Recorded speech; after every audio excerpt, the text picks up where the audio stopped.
nongeye kubasuhuza abakunzi ba Fremon Comedian aho muri hose, nizere ko mumeze neza. Ahangaha Pastor Fremon ari kugenda ahangaha mu muhanda atwereka uko bikorwa.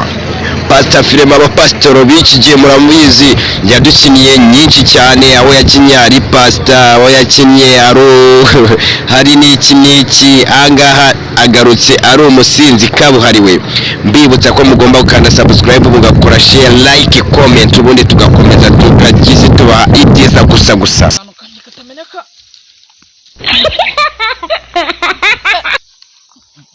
Ariko so ndiwe cyose cya Pastor Fremon nicyo kikoze kibaye nk'igisazi.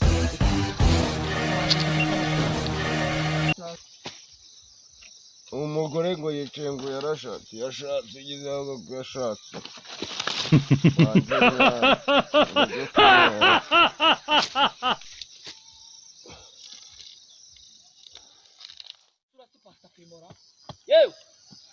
Yewe ndagupfa. Bombo clap. Nawe gahirime mu ruzi. Ariko Ibi ni ibiki? Usigaye n'ibi. ariko zereka ngo Rara we kirapfuye. reka ngo bombo clap. Aya ni amatura ariko se wintangiye. Yaguturwa mu ruzi.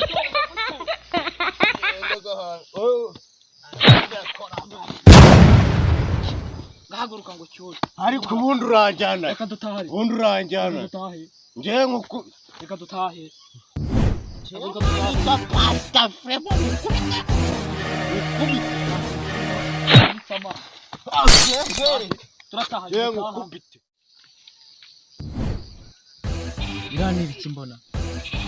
N'abasaza se basigaye bakina gahunda. Bombo clap. Ngereye nirebera.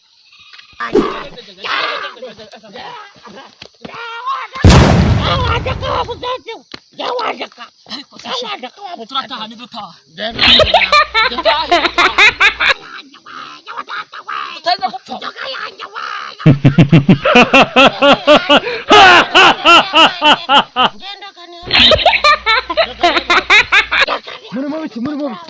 Muri Bombo clap.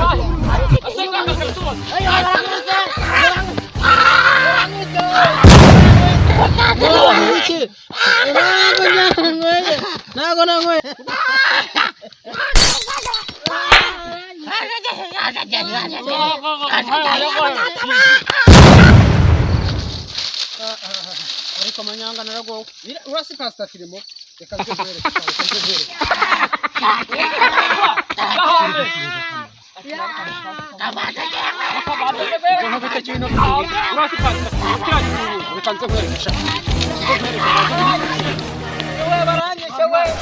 Bombo clap.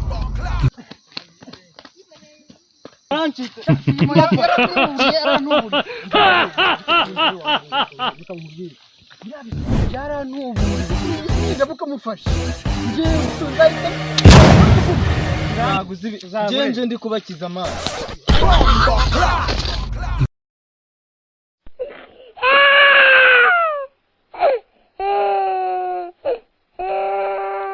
Wowe utarakanda subscribe warasigaye kandi subscribe, ukoreshe like, comment, ubundi dukomeze tugisi Fremon Comedian.